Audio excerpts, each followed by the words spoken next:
Well, folks, this is it. The final film that starred the Rugrats and was a crossover with the Wild Thornberries. This is my review of Rugrats Go Wild, which had its premiere on June 13th, 2003. The film was directed by John Ang and Norton Virgin, and as always was produced by the creators of the show, Arlene Klasky and Gabor Chupo. The writer was Kate Boutier. The editors were Kimberly Retberg and John Bryant, with music by Mark Mothersbaugh. Now, when I first saw this film, I thought it was a dumb, enjoyable film. It was okay, but it was dumb yet somehow enjoyable. But as I grew up, I kind of felt like, I kind of started to feel a lot more cynical about this film. But before I get into the main review, I'd like to talk about the Wild Thornberries. Now, the Wild Thornberries tells the tale of an inquisitive 12-year-old girl by the name of Eliza Thornberry, who travels around the world in a convertible with her nature host father, who has the tendency to be very eccentric, and he's also a fan favorite and pretty much the show's beloved character, Nigel Thornberry, his camerawoman wife, Marianne, her sulky, mean, teenage older sister, Debbie, her younger, feral, wild, loud half-brother, Donnie, and of course, her chimpanzee friend, Darwin. Basically, each of the episodes that star them go like this. They're in a certain country, whether it be in Asia or Africa or Europe. They, find certain animals that appeal to them, and mostly coming from the rare ones. And Eliza tries to talk to them as well, but the thing is, there are times that her communication can end up going awry. And, my overall thoughts of the show is that I thought it was okay. I mean, it's not the best thing, nor is it the worst thing that Klasky Chupo ever made. Oh, believe me, I'll get to that later. But, it was just okay. You could expect a review along the way, so we'll see where it's going to be. Maybe next week, maybe this week, I don't know. But for now, I want to focus on this film. So here's the age-old question that I deem myself to ask. Is this going to hold up? Or has it not aged well? And believe me when I say I am totally not enthusiastic about this film. But regardless, as a reviewer, I have to march on. So let's find out. Now, here's one thing I could say about the story of the film. It was a huge, jumbled up mess. It's so disorganized, and it's so cliched. Everything about it is so cliched. It just feels like your over-typical, family entertainment, or what it deems itself to be family entertainment. It thinks that it wants to be something that's fun for the whole family, but what do we get? This film is riddled out with gross jokes that pretty much pander to the lowest common denominator. You have your fart jokes, you have your gross out jokes, you have your nudie jokes, butt jokes, you have your poop jokes. It feels rather annoying. And not to mention, the contrivances get really ridiculous, and it just leaves me scratching my head. And everything about this film that really plagues it and makes it suck is the padding and all of the filler. It just makes me feel so annoyed because this film contains nothing but filler. It's not until the climax in which everything is, gathered up together. So overall, I'm actually really disappointed with the writing. I mean, it could have been a lot better. We could have really seen, genuine character interactions between the characters of the Wild Thornberries and the characters of the Rugrats. But what we get is just forced slapstick, a lot of gross out jokes, so many filler scenes that could have been used for further character development, And it's just annoying.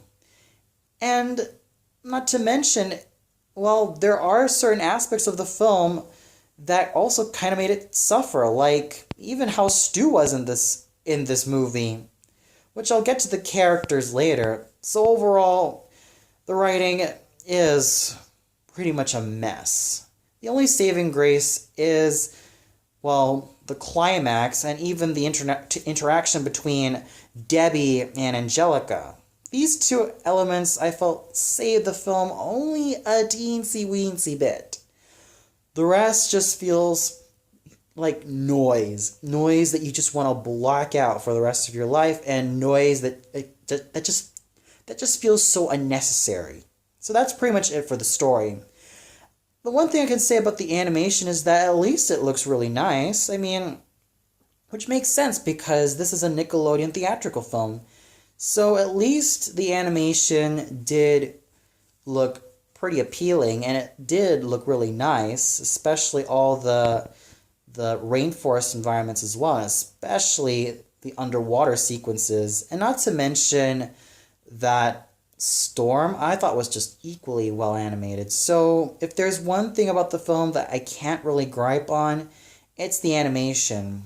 But let's just say that it's not going to be pretty from here, folks.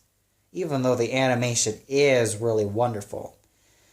The music is mostly forgettable.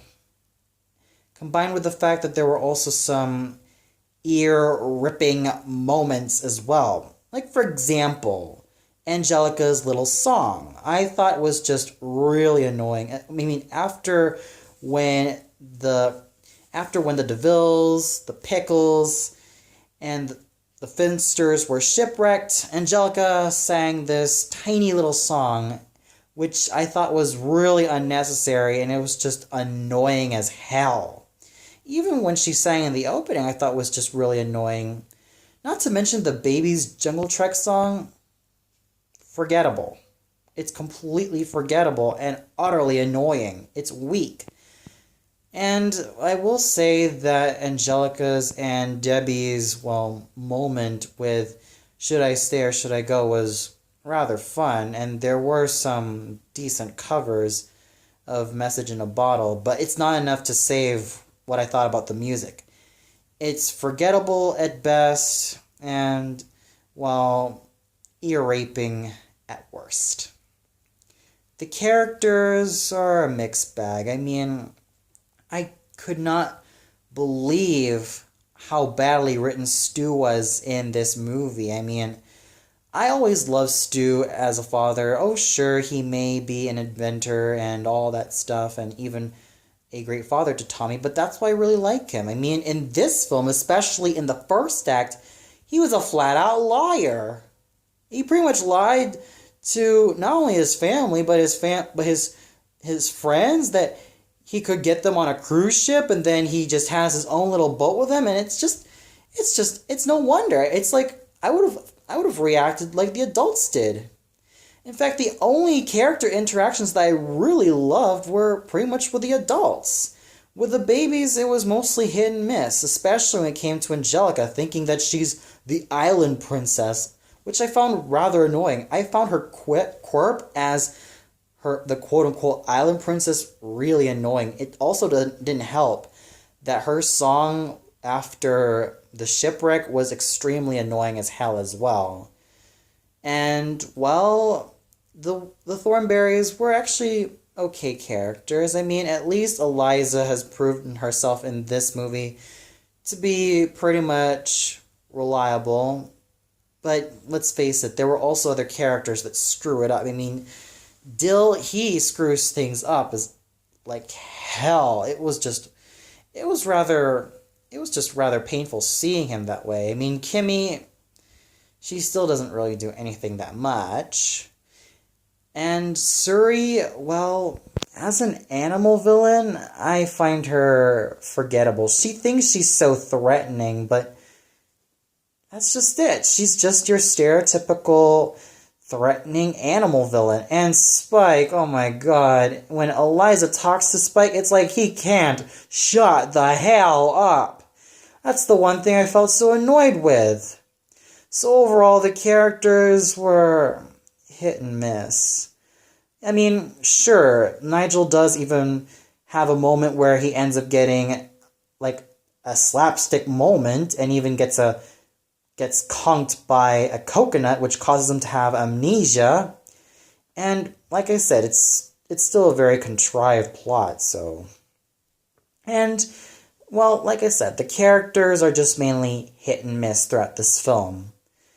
And, well, I'd also have to say that at least the voice acting was really good, given the circumstances. I mean, you still have fine performances from the main Rugrats voice actors, and even with the main Wild Thornberries voice actors. I mean, once again, here's another animated film with Tim Curry in it, giving his best performance. I mean, he still does a pretty good job, especially in the moment in which Nigel ended up having amnesia. I mean, you even have other voice actors and voice actresses like Lacey Chabert and Danielle Miller, who I thought really gave really good performances, and even Tom Kane.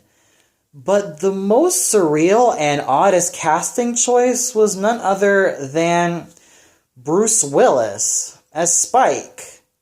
Don't get me wrong, I mean, he does give an okay performance at best, but my god, does his character, chatter so much throughout the entire film that it almost makes me realize, Pooch, when on earth are you gonna shut up?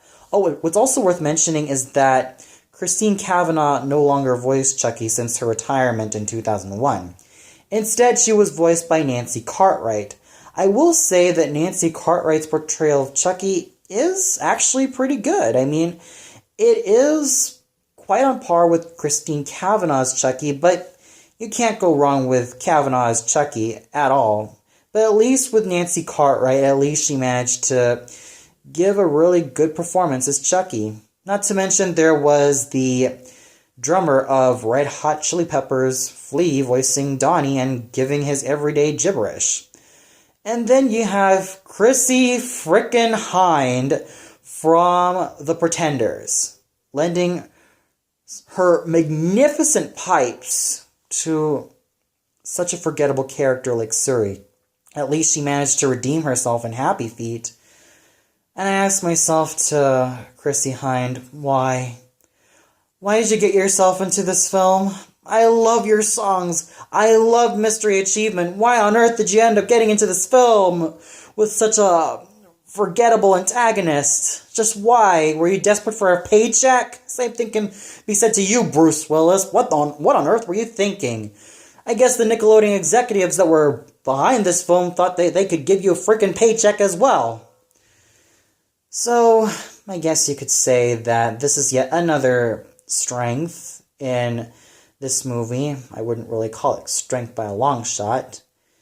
It's the voice acting. So overall, well, before I get into my final thoughts, I'd like to say something about the year 2003.